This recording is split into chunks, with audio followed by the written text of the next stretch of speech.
first series, I began unravelling the story of this spectacular and historic nation by travelling from Athens, around the Peloponnese and up to the Ionian Islands. It took in parts of the country that lots of tourists know well, but in amongst the popular places were hidden gems undiscovered by the holidaying masses. So far this series, I've been back aboard my beautiful boat Mήλος and travelled through a region of Greece I haven't spent much time in. We've skipped between the islands, taking in the sights of the northern Aegean. It's been a journey of discovery where I've dug deeper into the fabric that makes Greece so unique and immersed myself in a centuries-old culture unlike anywhere else on Earth. In this final episode of the series, I'm in the southwestern Cyclades, finishing my journey on the islands of Kίμωλος and Μήλος. If you caught the last episode, you'd have seen me exploring the sights of Sifnos before we made our way briefly to the island of Πολύ. Well, just across the water from there is the much more lively landmass of Kίμωλος. On this occasion, it was active in more ways than one. Apart from having a thriving town, there was a stormy weather system closing in, adding plenty of drama to the days ahead. Now, when I say Kίμωλος is lively, I'm talking as an islander, not as a lad from the big smoke.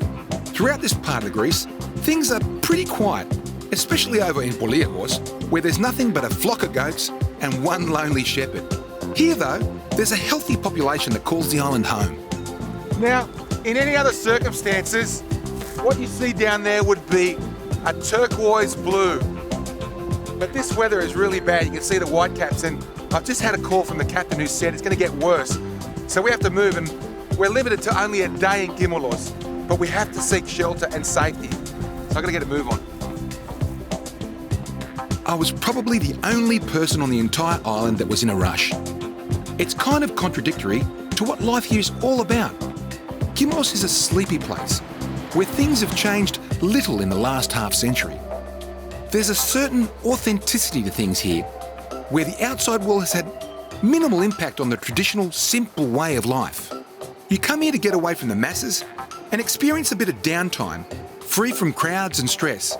That said, I had more than a little bit of pressure on me. With a massive storm fast approaching and plenty to see, there was no time to relax. As small as a 36 square kilometre island might seem, there's a lot squeezed into it. Plus, finding some of the landmarks can be a challenge. There's not exactly a tourism office handing out maps. And good signage isn't something Greece is known for.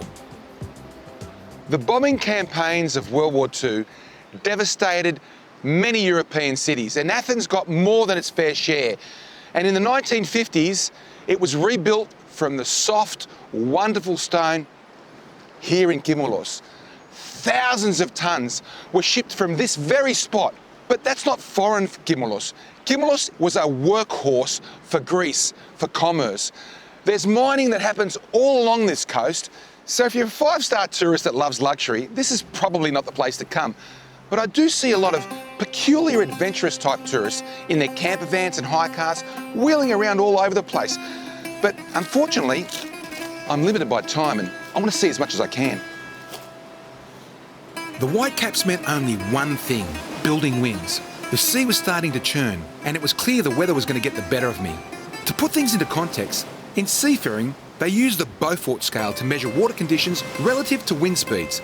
0 means calm, glassy seas. If you're on land and sitting by a fire, the smoke would rise straight up.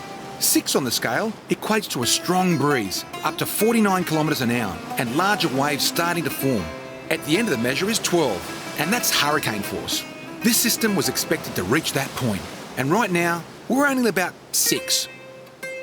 The fishing boats were safely in the harbour, and the ferries had been stopped, but we were on a mission and considering a quick rush across to Mήλος.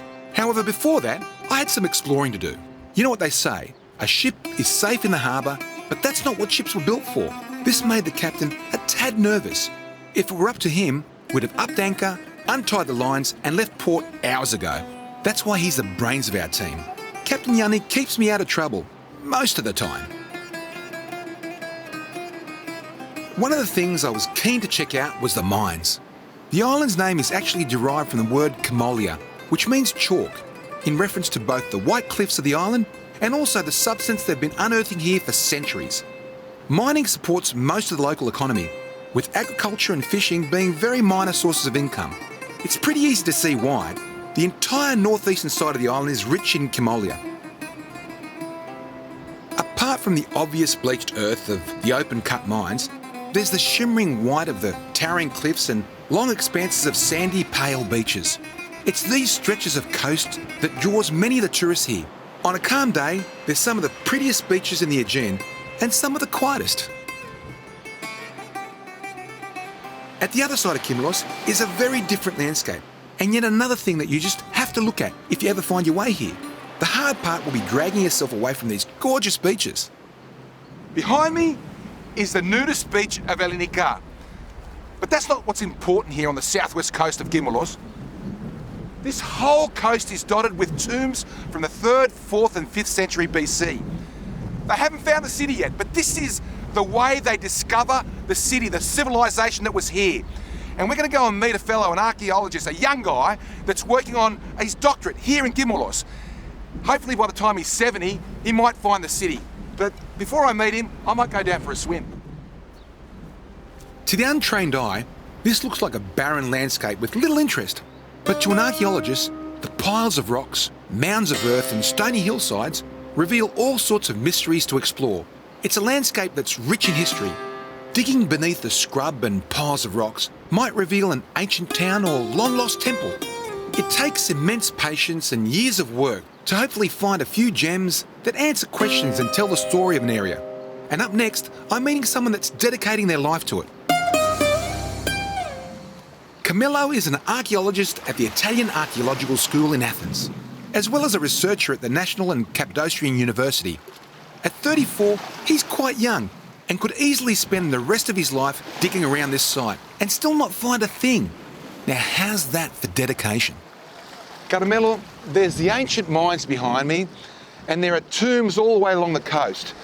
So there must be a civilization here. Yeah. I mean, all the other civilizations, all the cities in the Greek islands have been discovered. Do you think there's one here? Actually, we have a lot of data, existing archaeological data, that prove that there was a huge and important ancient city in Kίμωλος Island. They have discovered from the local effort of antiquities a lot of tombs of several periods, from the geometric period until the late Byzantine period, maybe, in the southwesternmost part of the island. So we have archaeological material proving that there was an ancient city. For me, Kίμωλο, this is new because I've met so many archaeologists that have already discovered cities and exploited what's been discovered. This is the first time I'm meeting someone, and probably won't see it again here for a long time. Someone and a group of people, obviously, and many archaeologists from the Athens effort as well, that are looking for a city. So this must be very exciting for you.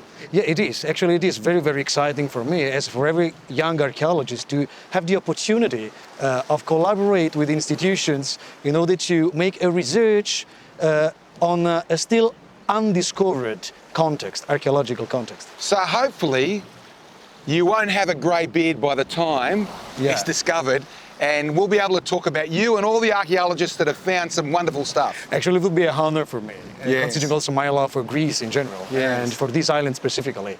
And I would be able, first of all, during next year, to finish to write my postdoctoral thesis at the University of Athens. And then who knows, I mean, what kind of opportunities will open. I reckon it's a great opportunity, mate. And I reckon it's a great opportunity for all those young kids out there that want to study archaeology and possibly come to Kίμωλος and work under people like this guy who are making a difference. I want one more question to you. Yeah. What do you expect to find? What is it that you are looking to gain out of finding a city here? Because you talk about the Kimolean earth, and what is that, you know? Actually, Kimolean earth is when we find written sources about Kίμωλος, we don't find a lot of information, almost no information about the city-state. But we find a lot of information about this Kimolean earth. It is described always by like a sort of white clay, particularly pure, and used for production of soap since the classical period. And the first mention of it is dating to the late 5th century before Christ in the Frogs by Aristophanes, famous commodiographer. Wow, wow. Well, I wish you the best of luck, mate. You've got a lot of surveying to do and digging to do with all those archaeologists out there. I wish you the best of luck, mate. It was nice to meet you. You're a legend, buddy. You're a legend. Kίμωλο could find the lost city next week or next year.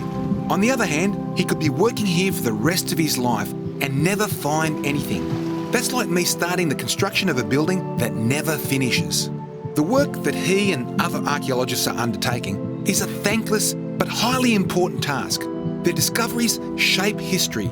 It can change the way we look at entire civilizations and explain mysteries that have baffled others for centuries. Even if Kίμωλο doesn't unearth anything of great merit, at least he's passionate about his work and attempting to do something of real importance. And it's not a bad-looking landscape to spend your days in. As beautiful as the setting might be, there was something quite sinister starting to stir. The wind had been increasing throughout the day and the clouds began to mass. With that came a churning sea that was only going to get worse. This quiet cove was protected from the worst of it, so you could be forgiven for thinking it wasn't all that bad. But the forecast was dire, with a weather event in the Mediterranean more extreme than any other in living memory. The conditions were only going to deteriorate further. We've got a couple of issues here. It's the end of the season, we've got one island to go, we've got Mήλος to go, but the weather has been really bad and we've basically stayed in Kίμωλος for a few more days than we should, but we want to make the run to Mήλος. Problem is, that's a cyclone that we're looking at that's coming over there. It should be here in the next day or so. Yanni, it's a big cyclone. Have you ever seen anything like that before? I haven't seen anything like that in Greece before. In Greece. So we're coming up against something that we've never seen before in Greece, and we're a bit concerned, but there's this narrow window for us to go in from where we are, in around to Mήλος, to get there quickly. It's going to take us how long, Yanni? 40 minutes. 40 minutes, but we've still got big swells, it's raining, my wife is scared, the guests are scared. We'll see how we go, but I think we punch it out, Yanni, because we've got a short schedule, and in Greece, the sun will always come out. So I don't think this is going to be for long. How long do you think this will be for, Yanni? 2 days. 2 days. Let's punch through it. Let's get the crew onto it, okay? Okay. Let's go. Cross fingers.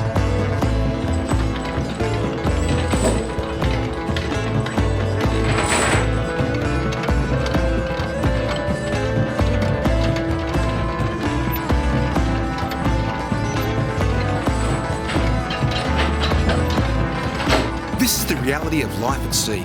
It's just part of the adventure, and trying to pretend it's always sunshine and calm seas just wouldn't show you the whole picture of cruising the Mediterranean. So thankfully it's not too bad. It's only about a metre swell. Captain picked the right window to get through this storm. I thought he picked the wrong window, but he picked the right window. The cyclone though is right behind us, and we'll beat it because we've got a fast boat. They've even named the cyclone. What's it called? Xenophon. Xenophon. What a name, Xenophon. I mean, they could have given it a better name. Xenophon. What is Xenophon? Xenophon means foreigner. Yeah, It means exactly. foreigner. It's a foreigner. Yeah, it's a foreigner in the Mediterranean. What's it doing here? Send it back to the Bahamas over there, to Northern Australia, those areas. We don't want cyclones here. This is global warming, man. This is global warming. But before you know it, it'll be sunny. This is what happens in Greece. It'll be sunny like that. This is just a cleaner. It's just a cleaner.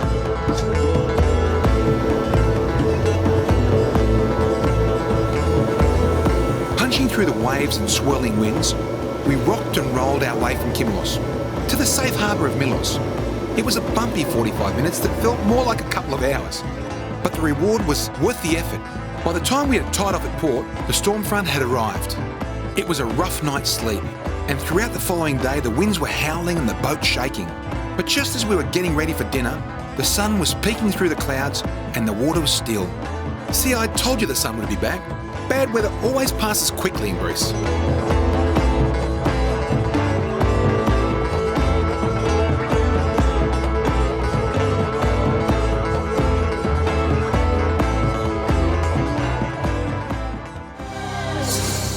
So that's it. We made it through the storm. And it was more than a storm. It was dancing around. It was a massive cyclone. Dancing around that much, they called it Cyclone Zorba, the first in the Mediterranean. But here we are. The sun's out. Our final destination, Mήλος. And it's been a long season, and you know what? I need to relax and go for a swim. There isn't a better place in Greece to do that than right here. Check it out, eh? Well, as inviting as the water is, the swim would have to wait for another time. I was keen to visit the ancient city of Mήλος, which is most evident in this impressive 2,000-year-old Roman theatre. It's a stunning ruin that proves that this was once a thriving settlement. the restoration works have given it a new lease of life and provide a glimpse into what it would have been like centuries ago. One thing's for sure, if the play you were watching was a bore, at least the views across the water more than made up for it. When you come to Milos, you've got to come to the ancient city. It started around about 800 BC and survived for about 1200 years. Unfortunately, the actual city you can't see because there's only walls and they haven't really excavated it yet.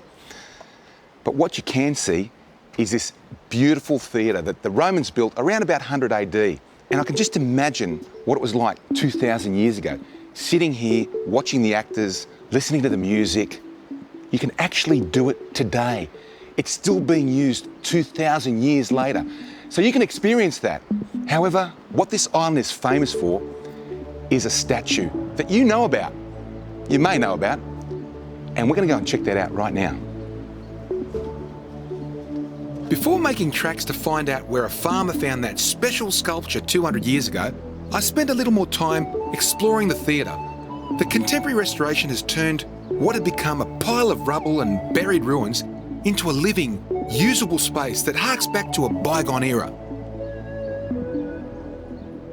You could imagine how the theatre would have glistened in the sun, providing a dramatic backdrop where performers would entertain the masses. Today it's a peaceful setting, but no doubt in its prime, it would have been alive with activity. I'm just so upset that I wasn't here to listen to some music or watch some real theatre. Didn't time it that well, did I? You find similar theatres across Greece and the Mediterranean. They're a symbol of a time when the Roman Empire flourished and they exported their knowledge, craftsmanship and arts around the world. What often occurred in the centuries after the collapse of their rule was sites like this were left to ruin or were still pilfered for materials.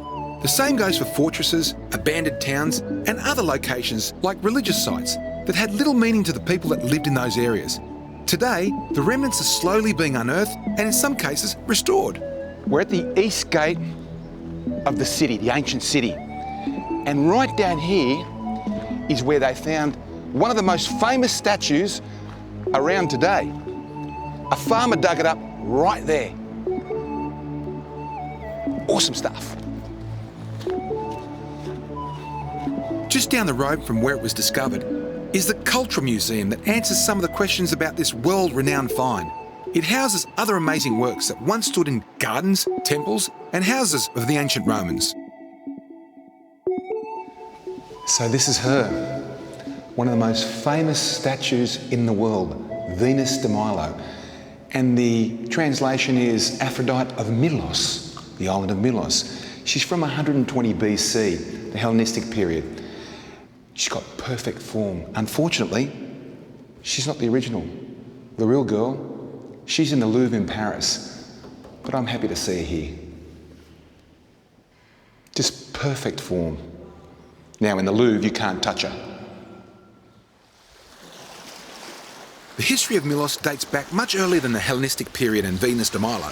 It goes right back many thousands of years. What first put the island on the map was a unique mineral called obsidian, a natural glass that was carved from the cliffs and used in tools and weapons. 3 million years ago, Milos literally rose out of the Aegean Sea as a result of volcanic activity. 10,000 years they've been exploiting the minerals from this beautiful island that's created a landscape that I haven't seen anywhere else. The colours, the sea, the aqua blue, it's absolutely magnificent. And there's 90 awesome beaches here. I'm going to walk all the way down there in Castanat Beach. It's awesome.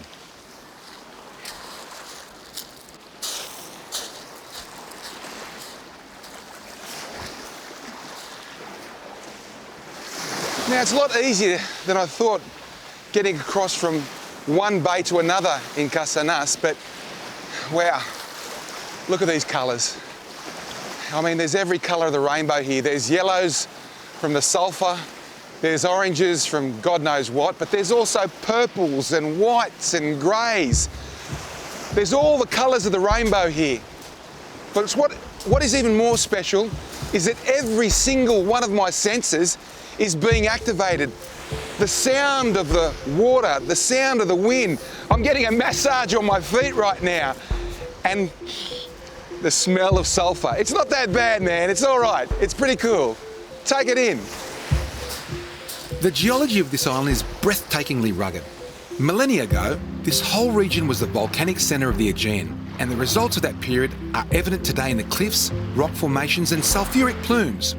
The legend of the lost city of Atlantis is said to have had origins not far from here. Only 40 miles southwest of Milos is the island of Santorini, which is purported to be the origin of the sunken city, destroyed in a volcanic eruption. Maybe that same eruption is what gave birth to Milos. The landscapes here vary greatly. One moment you have red and orange cliffs, gnarled and eroded into all sorts of shapes. The next, you've got vast expanses of white hills that roll from the interior of the island all the way to the coast. The one constant is the vibrant blue water. It too takes on different hues and personalities as you cross the landscape, and it's always inviting. Perhaps the clearest evidence of Milos's volcanic past are these gas vents. What you're looking at is a vast field of hot, sulphuric stones that act as an exhaust system for the planet. Through cracks in the earth, gas spews into the atmosphere, creating a pungent odour that at times makes your eyes water. Beyond the overwhelming fragrance, there's the oppressive heat. The superheated gas comes from deep underground, cooling as it rises to the surface.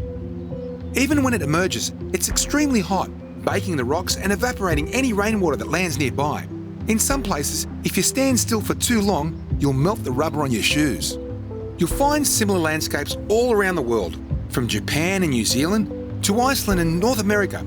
Each of these places are considered young land masses, formed by relatively recent tectonic activity. This particular spot is tens of thousands of years old. So while we might look at a Roman theatre or some castle ruins and think they're ancient, when put into context of geological timelines and gazing upon formations like this, they're just babies.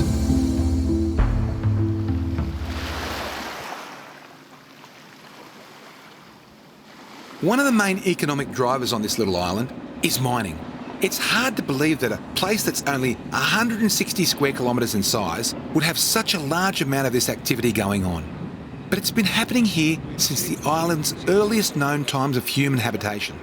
Even before there was a permanent settlement on Milos, people were coming over and excavating the mineral wealth. Yanni, I understand this is the biggest bentonite mine in the world. Is that true? It is certainly, yes, it is. It's a bentonite mine that has been the result of the unification of three mines, Kufia, Giria and Tayerini.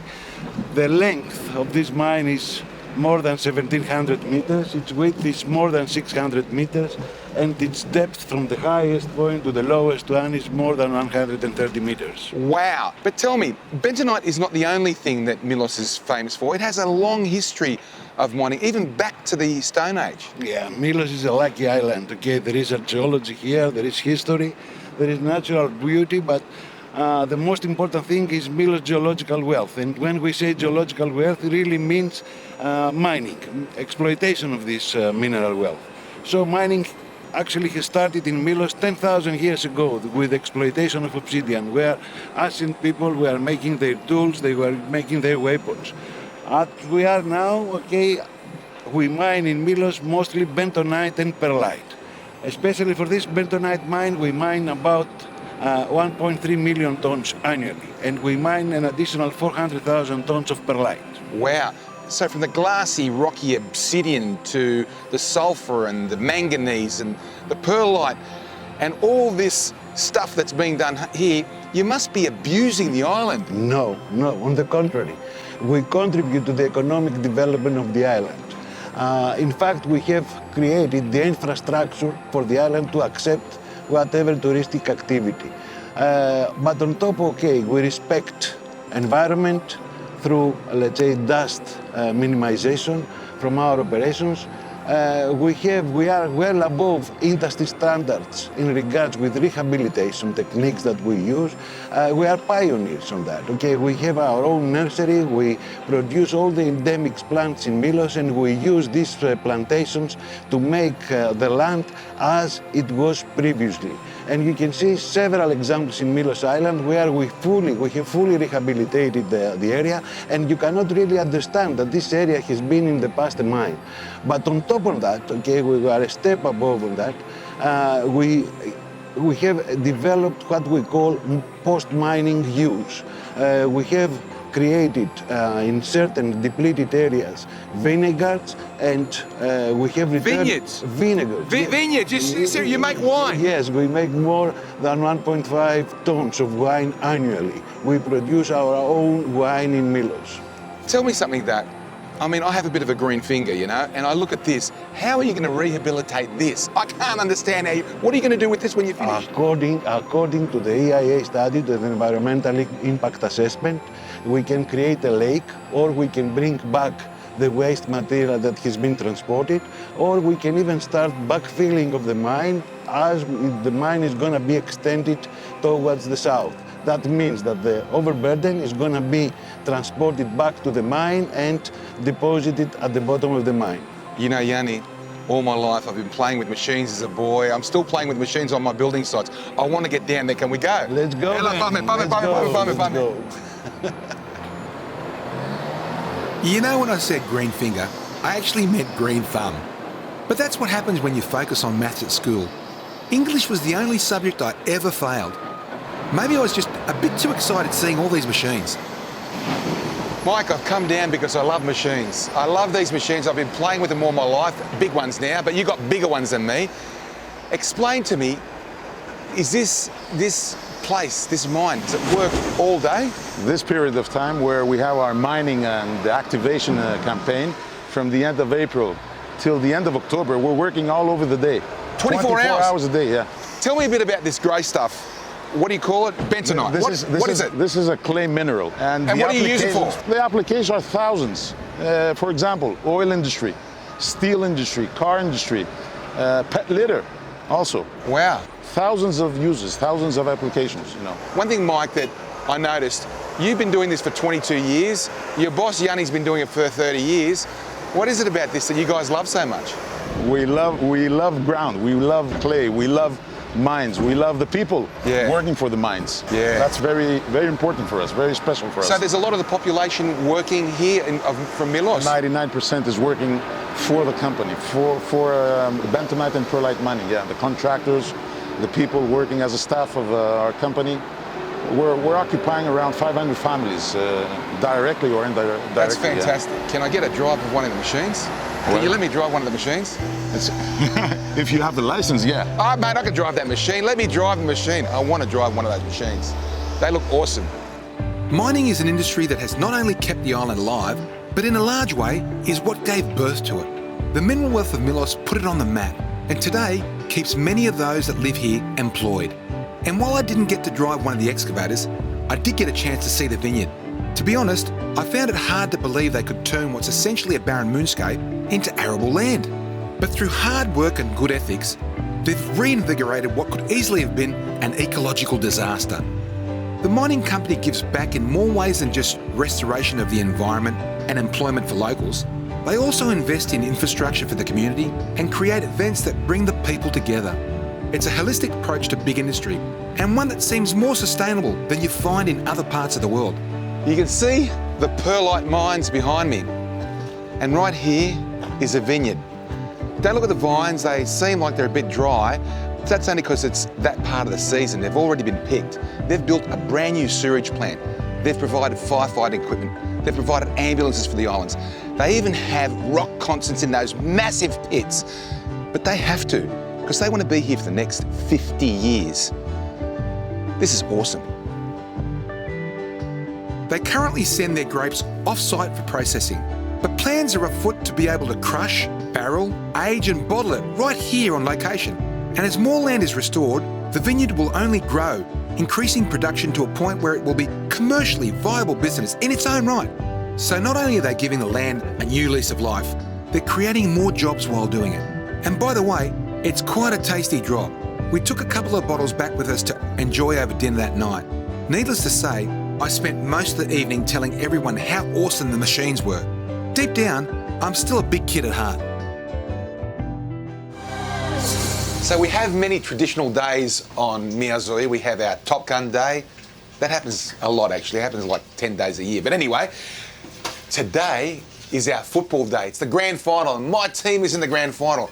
And Kyriako always cooks us a grand final lunch. We're having hamburgers, Greek style, Greek style. We're having French fries. Είναι μακριμένα αυτά. Ακόμα θέλουν λίγο, αλλά πολύ καλή.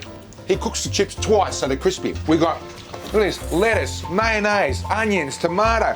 Mayonnaise, I'm not a fan of mayonnaise. I have the tomato sauce, but look at this, look at this.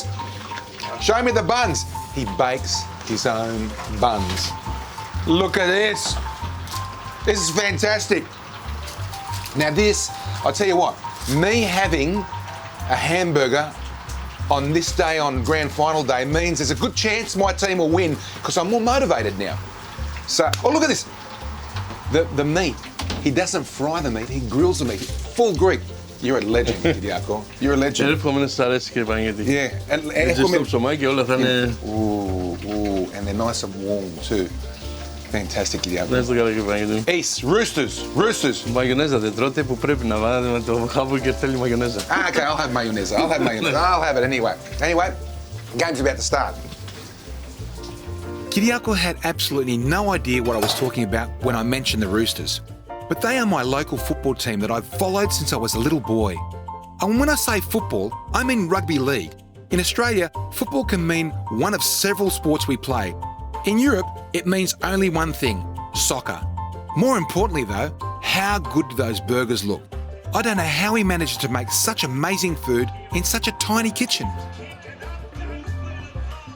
Oh, no! In case you can't tell, we're pretty passionate about our Roosters.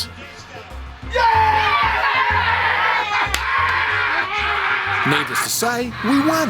I didn't doubt them for a single minute. While we're inside watching the grand final, outside the passing scenery was as pretty as anywhere in Greece. Milos is famous for its coast, so a cruise around the island is a must. It's a patchwork of towering cliffs, rolling hills and sandy beaches. We're on the southwest tip of the island, and it's the first time I've been here. I've got to tell you, I'm in absolute awe of this landscape. There's so much that's set up there, and you don't need to be a geologist to work it out. If you look up there, it looks like the seabed. Well, it once was. That's the result of the volcanic eruption pushing this landmass out of the sea and up. But what I don't understand, Yanni, is that the prevailing weather is from the north, the Meltemi, and this looks like it's getting smashed. Is there any reason for that? At the winter time, it gets smashed by big waves. By southerlies and waves, okay. So the winter prevailing weather is the southerly. Now this is called kleftiko, isn't it? Kleftiko. And kleftiko is the Greek word klevo, which means thief. And my understanding is in the Middle Ages, pirates used to hide in these caverns and caves. Some of these caves you can take your tender through, or you can swim through from here all the way over to there, wherever it may be.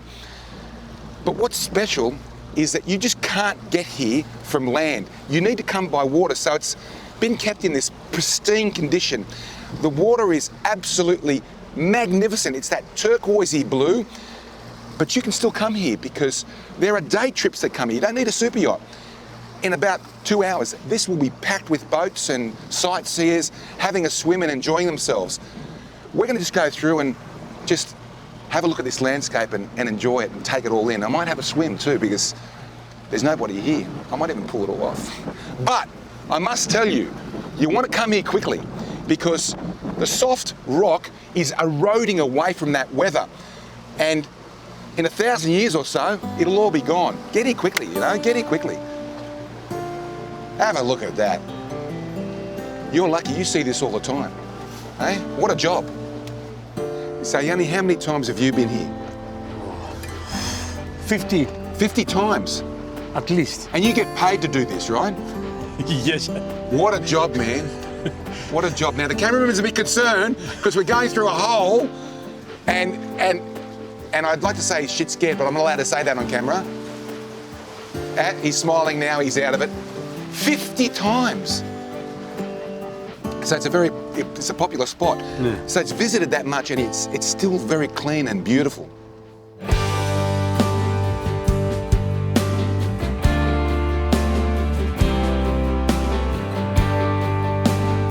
one thing I'll never grow tired of is the dramatic and spectacular landscapes you'll find in Greece. It's such a diverse place, with everything from huge mountains and lush rainforests to volcanic terrain and some of the most stunning coastal environments you'll find on the planet. It's like threading a needle. Αυτό στα αγγλικά λέμε ballsy. Πολύ. I reckon we got the ballsiest captain. No, don't worry. Ah! Captain, there's a lot of low rocks here. I see one just there. Do you think we're going to get through here? Yeah, I think we'll get it. Easy. You take some massive bets. Not just with this one, with the big one as well. I'm a bit worried, actually. But it's worth it, isn't it? It's worth it. It's so beautiful.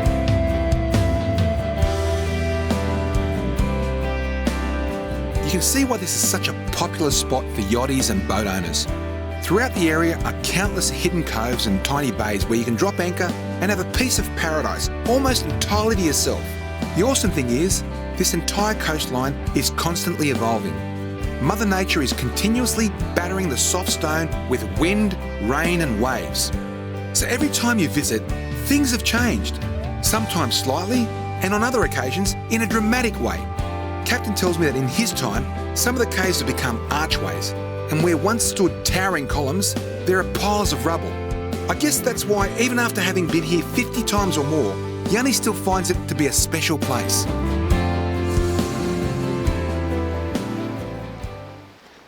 Milos is a geologist's paradise. And this mosaic at Paliorema is typical of all the different minerals that came out of Mother Earth and landed right here.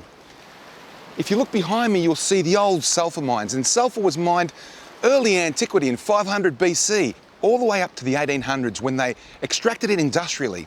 And in the early 1900s, it was left. No longer viable.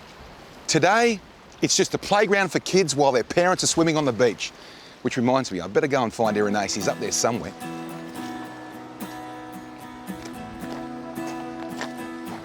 It's hard to believe that buildings like these would simply be abandoned and left to decay. You would think that maybe they could have repurposed them for other uses.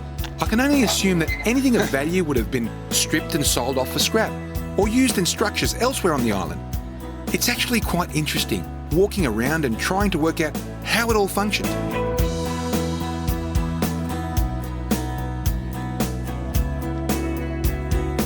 Although these relics of the past are essentially used as a playground for kids, the Greeks have in their own way listed them for their historical significance. It's essentially an open-air museum, freely accessible to everyone. Mind you, I wouldn't go clamouring about the hillside in amongst the ruins. I can't imagine there's much keeping them from collapse.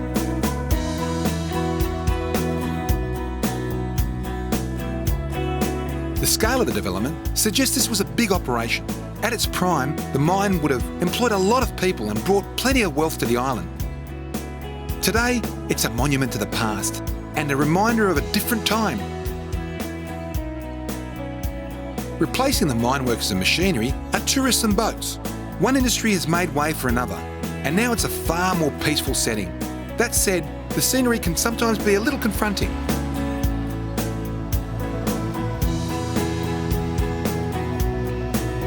Back aboard Mia Zoe, we made our way further along the coast where we came across a special little beach. In the 19th century, following the War of Independence, the Greeks started occupying the coastline. And something that is common only to Milos and Kimolos are these little garages. And what they are is garages for the fishing boats. They're called sirmata. And this beach is actually aptly named Sirmata. Good time to go for a swim.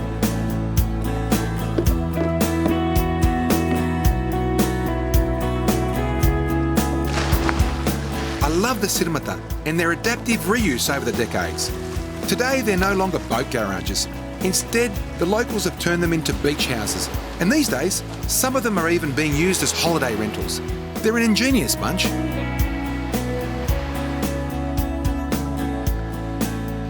Milos is famous for the beaches. At last count, 75, each with their own peculiarities. Some are hidden away, only accessible by boat. Others are covered in deck chairs and umbrellas, with cafes and taverns nearby. Then there's the white stretches of sand, with some of the clearest water you'll ever see. But the jewel in the crown of Milos' beaches has to be Sarakiniko. It's on the north of the island, and you'll soon see why it's the most photographed spot on Milos.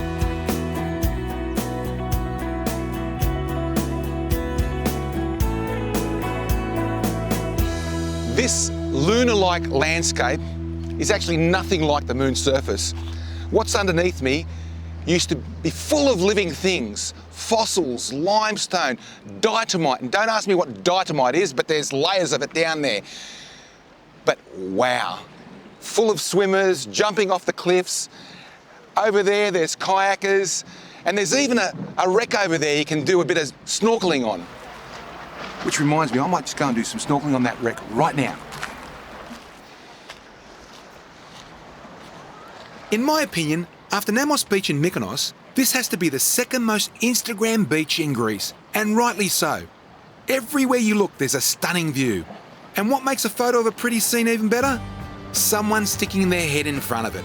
You can sit here all day long, watching the beautiful people taking selfies, with their smiling faces blocking the view behind. I actually felt a little out of place, like a whale amongst the swans. At least my boat, Miozoi, provides a little bit of grace for me.